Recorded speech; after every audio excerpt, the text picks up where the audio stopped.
This is the 2021 Brewtubers Online Brewers Club Yeast Experiment number 1, Drop Kveik Nate Pale Ale.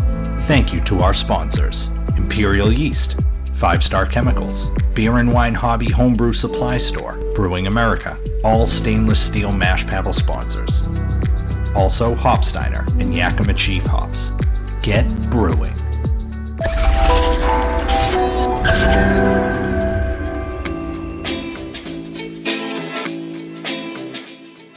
Hey everybody, Gary Main Brew Guy here. I have another DKN Drop Kveik Nate review for the 2021 Brewtubers Yeast Experiment. And this is from Woodshed Brewing, Dennis Pynn, who won the last SJ Pour Challenge, I believe. Anyway, he did Berserker, and here we go.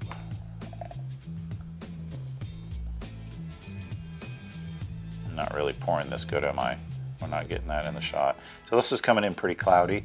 Looks very lively. Yeah, it's very lively, but it also looks very light.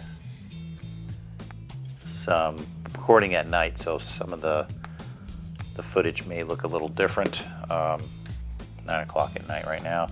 Just trying to get these done. Falling so far behind the curve. Dennis did say that his was lighter, and he thinks that it had to do with the Bondlander malt, maybe. It wasn't Bondlander, or it wasn't the right amount, or something to that effect. So we're not sure why his came out so light. I don't think that's entirely the product of the yeast. There's just enough color there. Anyway, let me just pull down some of that head so we can speed this up a little. Okay, I cheated a little bringing the head down, so I've already got a flavor on it, but let's start from the top. So I'm getting a nice citrus smell, like bright citrus. It's very faint though, and it's wafting right there with the yeast sort of aroma. Something you get with Kveik, some of the Kveik yeasts. I'm getting that with this one. On the aroma, it's there, it's not unpleasant. It's balanced with the citrus, so it's kind of like competing with that aroma. Not really getting any malt, maybe a little bit of sweetness perhaps. Okay, let's go in for the taste officially. So I wasn't sure if Dennis thought his was stressed. I'm not sure if that's stressed yeast or... So when we did the yeast experiment last year, somebody used Berserker, I think. If I recall correctly, somebody used Berserker. And I'm getting the same kind of, I don't know if it's stressed yeast, it must be. It's kind of what I was getting on the other ones.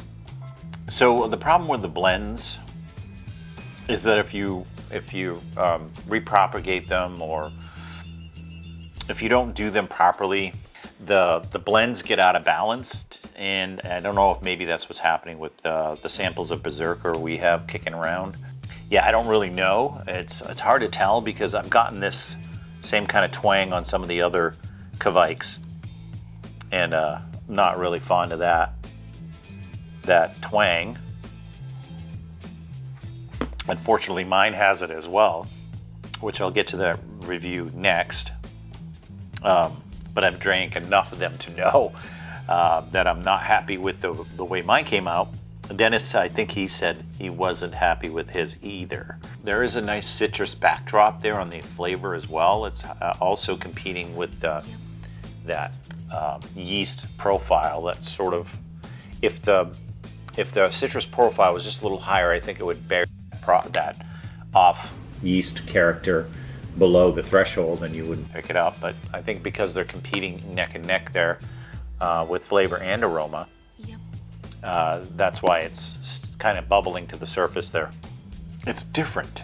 It's certainly different than the other ones in the fact that I think that there's something missing from the malt there.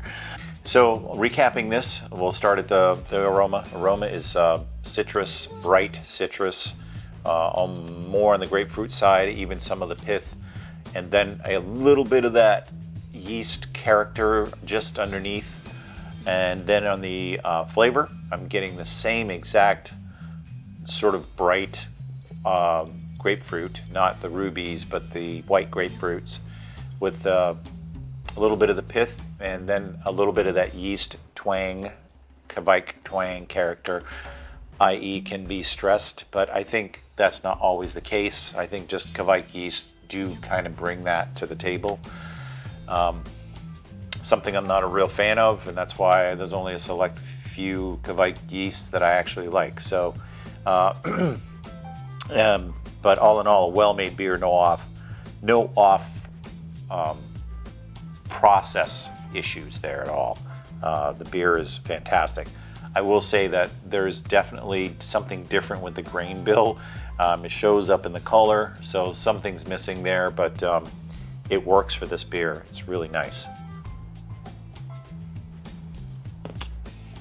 That's it, guys. On to the last one.